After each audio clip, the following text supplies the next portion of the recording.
Interlude, the father. RK equals. Once again, the force was out of balance, however this time it was in the dark side's favor.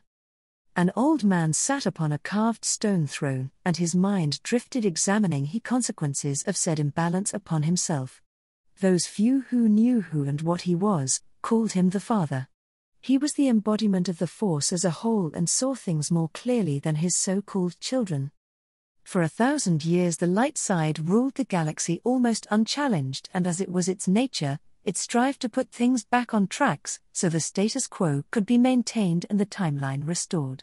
It almost succeeded too, though it took a lot of interventions that wouldn't have been possible if anything resembling a real balance existed at the time.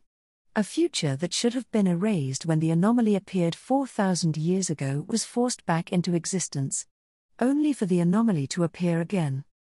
The father looked wearily through the fabric of the force itself. Now the balance had shifted again, heavily in the dark side's favor. She was gleefully taking an advantage of her position to shake things up. He knew what his children intended. Left to their own devices, they would ruin the galaxy and the force itself through either never-ending conflict and strive of advancement and evolution or eventual stagnation. Unless a permanent balance was achieved, their conflict would repeat itself, again and again and again, as it had happened without error for more than 25,000 years already. That was why he was intervening himself more and more. The slate had to be cleared up, the never-ending cycle of conflict broken. It had to die with both the Jedi and the Sith, so a new generation of Force adepts could arise unburdened with the sins of their forefathers. The dark side was acting already, preparing to complete a gambit it began a long time ago, when the anomaly first appeared and they saw a potential future, one that the light made sure it came to pass, all because it was certain that this time around the golden age of the Republic and Jedi wouldn't fall to the dark side. Those children, so blinded by their own prophecies and forever bound by their nature. The old man sighed. He had a lot of work to do if the conflict was to end at last. RK equals. Part 6, RK equals. Landing pad. KDYHQ. Kuat. Tentacles made of corrupted energy lashed at Master Parian with bone-shattering power. The crystallized force surrounding him was up to the task of facing that attack, with the only effect being 5 sharp cracks that echoed above the roar of emergency sirens and accelerating vehicles. He looked at Vale, and at that moment he knew beyond any shadow of a doubt that everything he had done to combat the Sith had been justified. The Sith Lord attacking him was nothing less than a disease within the Force itself and a manifestation of all that was wrong with the galaxy. He felt both relief and exultation because it was now clear why the Force brought him to this time and place. Vale was a monster as bad if not worse than the Sith Emperor, someone who already damned the galaxy for power. At that moment, with that realization, Parian threw everything he was into attack and the Force was with him. They clashed, an azure lightsaber against bloody red just like their predecessors throughout the ages. Blades enveloped with searing light and devouring darkness slammed into each other while the auras themselves that enveloped the combatants lashed at everything in range. There was little to no finesse to that battle, no reason at all. Both Parian and Vale were avatars of the Force replaying their eternal conflict one more time, with the future of the galaxy being the spoils. Lightsabers met and the mere backslash sent inky blackness to eat the ravaged metal of the landing pad before the next strike seared it away with liquid light before the process repeated itself again and again. They fought while people fled. The whole continent and a nation-sized star fortress ponderously hit the upper edges of the atmosphere despite everything the Quati fleet could do to slow it down. Escape pods and SAR crafts swarmed the heavens, tractor beams strained to the breaking point, and soon capital-grade weaponry spoke despite tens of thousands still being trapped into their metal coffin. The combatants below that apocalypse didn't notice. They fought with the two sides of the Force lashing at each other, using them as conduits, to no avail. They were too evenly matched, the sides of the same coin. Even as the platform cracked and shook, even as the bodies of the two combatants began breaking under the strain, no one could take the upper hand. Yet, that was an illusion. While strictly speaking, one side of the Force wasn't more powerful than the other. Even with the dark side on the ascension, their chosen avatars were far from perfect. While Parian believed himself a paragon of the light side, it was months ago he began losing himself to vengeance and his actions had tarnished him. The dark side had her claws in him and he was just one step away from plunging headfirst into darkness. Vale, on the other hand, while he no longer cared for anything but vengeance, wasn't alone in his head. RK equals. Having a front row seat of the dark side betraying and twisting her master was enlightening. It was at that moment that Arya fully comprehended why he had been hammering into her head that the dark side was a tool, a very dangerous and incredibly powerful one, but never an ally. With all the lies stripped away, especially those he kept saying to himself, it was inevitable that the dark side would claim him in his moment of weakness. After all, the dying screams of billions upon billions were seared in his mind. Allowing himself to experience his buried conscience was a perfect way to break him. Arya barred her teeth in a soundless snarl at the dark side flowing through her master only for her presence to be brushed away as of no consequence. The dark side was drunk on her power, fully concentrated on the fight with Parian. As far as it was concerned, this was the point of no return, of a victory that would plunge the galaxy into darkness for the next 1,000 years at least. Arya didn't care about that. If it happened, it wouldn't be because the dark side decreed it but a conscious choice of the Sith. Her master, Zash, if she somehow survived, and of course herself. She knew that her master was beyond the point where mere words could sway him and that didn't matter. Considering where she was, she had other, more effective options. If the circumstances were different, Arya wouldn't have dared intervene at that moment because such a distraction would have proven fatal. However, she was well aware that right then and there, her master was little more than a puppet with its strings pulled by the dark side, so she struck without a second thought. Arya pulled images out of his mind, every single one of a madman lost of the dark side who her master had to confront. Every single time he was infuriated by how low they had fallen and their lost potential. From the wasted acolytes who died in the Sith Academy during his initial training, to those acolytes he had to chase all over the Empire before becoming a proper Sith, to Wilsam and even members of the Dark Council claimed by the dark side. She brought his feelings about them and the dark side to the forefront of his mind in an attempt to break his unthinking rage and thirst of vengeance. "Master, this is everything you loathe," Arya screamed in his mind. "You're better than this." She echoed Ashara's words from so long ago, even dared push that particular event to the forefront of his mind. That did give him a pause. Suddenly her master was manifesting within his mind and stared at her with eyes promising long, agonizing death. "You dare?" Vale roared. Power grasped her whole form and all she knew was agony. "I dare, master." Arya screamed back her defiance. "We aren't tools of the dark side. She is ours to use, not the other way around. This isn't what she wanted, you know this."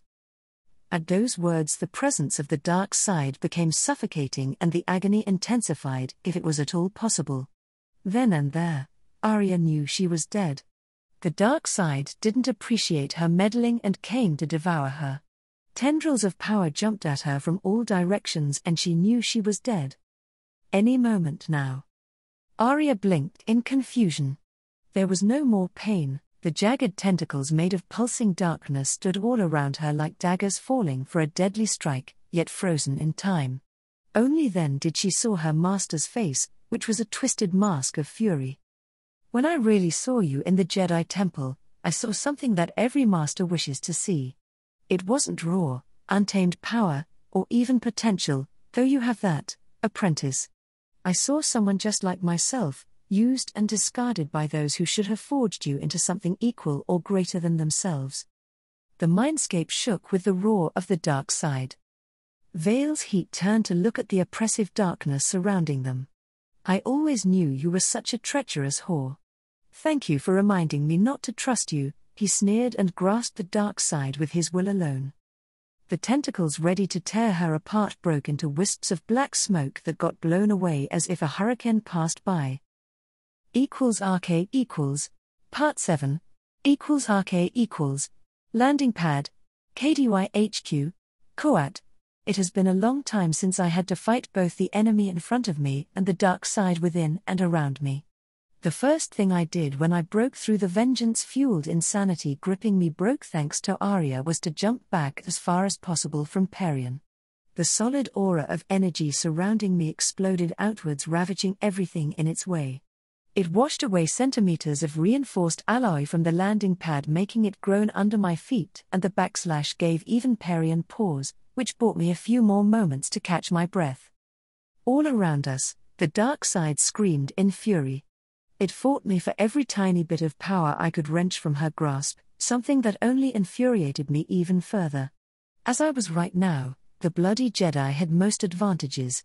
He would likely win a single combat with me having to fight him and the dark side. Fortunately, I wasn't alone. A glance at my HUD showed that at least a company of Marines was still descending above us, with the rest of the battalion busy storming and securing the KDY HQ behind me.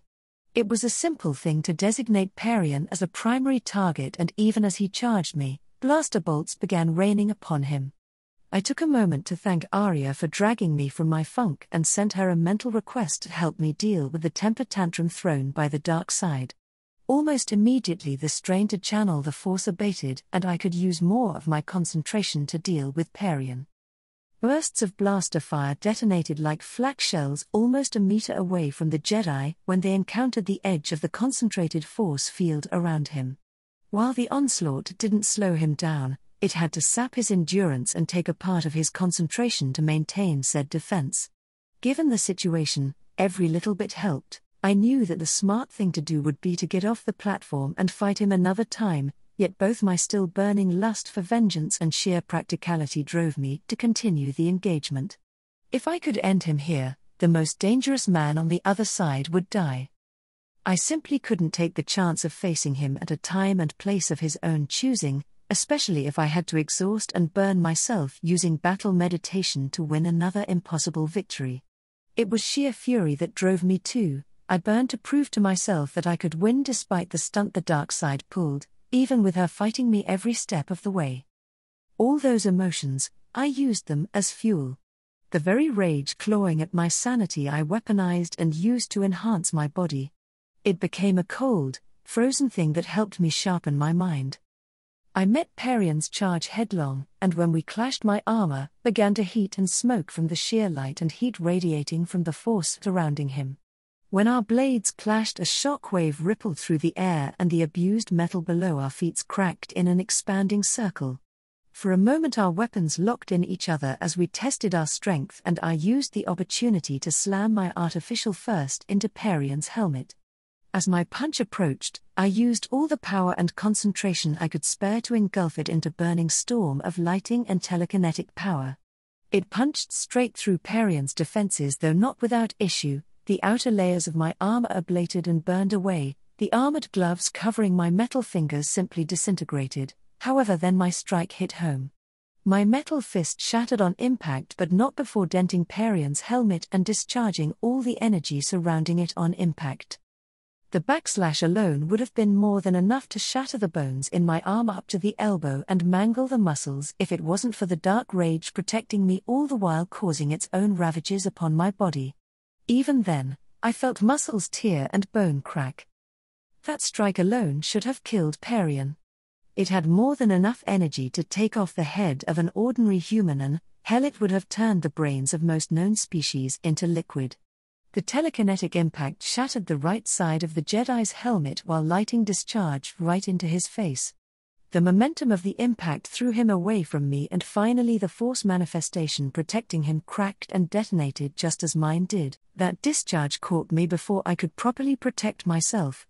The barrier I managed to throw in front of me popped like a soap bubble, and the front of my armor was ablated away just before the blast wave threw me off my feet.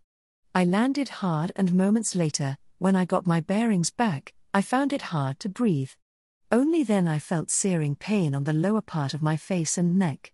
Looking down at myself was agony made worse by the charred wreck that was my armor.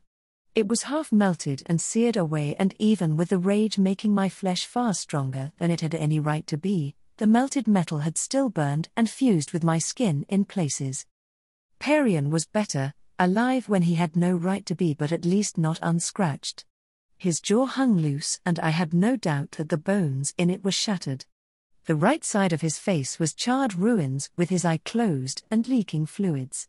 He still had his lightsaber, however, and managed to block some of the incoming fire. What he missed got tanked by his mostly intact armor, and then its shield re-initialized and bought him a moment of respite. Perian glared at me, and I gave him a terrible smile. I got to my unsteady feet with every movement bringing new agonies, then I fell to my knees when the rage broke and left me panting for breath. I felt the copper taste of blood in my mouth and something felt broken in my chest. Still, I wasn't dead yet, and this was going to end now, one way or another. Marines began landing around me. Some of them continued to shoot at Perian while a couple of medics rushed my way.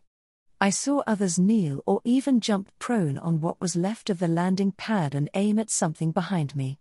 I felt a familiar presence over there and took a moment to look over my shoulder, a movement that made me feel as if barbed wire tore at my neck.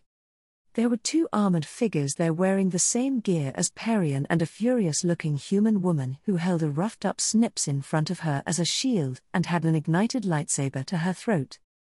"Enough!" the woman screamed. I felt Perian pull on the force, a distant warning of danger echoed in my head, and then KDY's HQ shook. One long, distinct crack echoed above the crescendo of shooting blasters and roaring sirens before slowly and ponderously the massive building began to collapse towards us. Skyfall equals RK equals Part 8 equals RK equals KDY HQ Kuat. The only reason Ahsoka was in the building when everything went to the Sith was in order to get away from Vale's insane family. It even worked for a bit until the building shook and the shrill screams of alarms did their best to deafen the Togruta. She ran towards the conference room while cursing in a very un-Jedi-like fashion. Even as she approached the entrance, the Force stirred, then shook in glee, and a huge signature, similar in magnitude to Vale and Zash, erupted less than 100 meters from her. The raw power of whoever just arrived was more than enough for Ahsoka to know she would stand no chance against them. That didn't slow her down, however. She had a Sith nominally on her side to deal with the monstrously powerful. Was that a Jedi or something else who just arrived? All she had to do was snatch Kuat and get her, and preferably herself, somewhere safe. It might not have been the Jedi thing to do. However, what she saw when she finally reached the entrance convinced Ahsoka that discretion was certainly the better part of valor this day.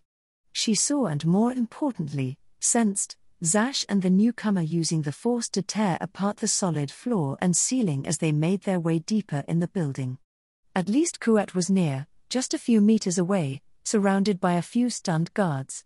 Ahsoka glanced at what was left of the conference room and grimaced when she saw a fire team of power-armored soldiers tearing through the few remaining security guards. There was Force Adept too, a young woman wielding a lightsaber with a practiced ease, yet even from such a close distance the Jedi couldn't sense the stranger. Ahsoka pulled the still-stunned Kuat with the Force, then grabbed her and dragged her down the corridor using telekinesis to seal the door behind them, all the while the floor shook as Zash and her opponent tore through the building as if it was made of sand. Ear-piercing scream of tearing metal came from behind, and Ahsoka didn't need to look behind to know that the odd Force Adept was at her heels, and that wasn't good. Not at all. Even when enhancing herself with the Force, she doubted that she could move fast enough while dragging her charge. The good news was that she could sense approaching people nearby, and the only ones who would be coming towards the chaos would be either more security or more enemy combatants. With no real option left, Ahsoka pushed herself to move even faster and ignored Inara's scream of protest as her feet dragged over the floor. She could finally sense the other Force Adepts approach, and she was coming closer and closer. The other woman was almost upon them, however Ahsoka knew she wouldn't be caught before reaching the end of the corridor, and she could already hear the approaching feet just behind the corner. Seeing no other choice, she shoved Inara towards the coming people the moment they reached the end of the way. "Get her out of here," Ahsoka ordered, and wasting no time, turned around to face the one who chased them. She drew and activated her lightsaber just in time too, because the other woman didn't even slow down. A brief, Furious exchange of blows followed that saw Ahsoka being pushed back until her back hit the wall. Then the attacker vaulted back just in time to avoid multiple bursts of blaster fire that nearly got her too. Ahsoka spared a moment to glance at the source of the shots and felt relief at seeing KDY security. A pair of strapping lads had Kuat in their hands and were already pulling her away, with half of the small quick reaction force moving back to cover the VIP. The rest carefully moved forward, obviously ready to provide assistance. Ahsoka gave them a brief reassuring smile and returned her full attention to the woman who attacked her. She had short brown hair, angry dark eyes, quite pretty for a human too. Her build was slim and muscular, not too far off Ahsoka's own. The more notable thing that the Jedi saw were the 4 armored figures sprinting down the corridor towards her, more enemy soldiers. "Pull back," Ahsoka ordered and jumped towards the friendly troops. Another glance confirmed what she saw earlier. The KDY people had regular blasters and light armor, exactly the type of gear that was of little to no help against heavy armored troopers. They at least had a couple of grenades apiece. Using those would be tricky with enemy force user against them, however it was their best chance. At the very least they had to buy Kuat more time to get away. "Grenades on my mark," Ahsoka ordered and thanked the force that her tone and bearing, not to mention lightsaber, were enough to make the troops listen. "Mark," she snapped when she sensed the enemy clustering on the other side of the junction. The other force user had the same idea, obviously, and 4 grenades came soaring towards the wall just as the security guards bounced their own off it. Ahsoka acted immediately and did her best to send all explosives towards the enemy. What happened, however, was something quite different. 10 grenades froze and shook in midair as the Force adepts struggled for control before they slowly began making their way towards Ahsoka. Whoever that human was, she was skilled and as strong if not stronger than her. Ahsoka put everything she had into her telekinetic grasp, to no avail. "Back," she shouted. With no recourse left, she formed a telekinetic barrier just like Zash taught her and jumped back. She averted her eyes just in time to avoid being blinded by the flash of concussion grenades. She landed nimbly on her feet and stumbled back when the combined blast wave hit and sent her falling on her ass. Ahsoka blinked to clear her eyes and scrambled up. All she could hear was a piercing whine, and what she saw made her grimace. The Quati guards were torn apart by shrapnel, and only now that she saw their mangled bodies she felt the stinging pain of multiple lacerations, soon followed by searing pain in her abdomen. She spared a moment to look down, and sure enough, there was a bloody gash in her front. That was all the time Ahsoka got before the enemy cleared the corner led by the lightsaber-wielding woman. The 4 soldiers wasted no time in opening fire at her, and fortunately the Jedi still had her blade securely grasped in her right hand. She acted on force-boosted instinct and began deflecting the incoming fire while falling back. Every time she managed to send a shot back to the sender, the human woman deflected it her way, making her struggle all the harder. The other woman had the gall to smirk at her and raise a hand her way. Ahsoka felt an attack coming, yet there was little she could do.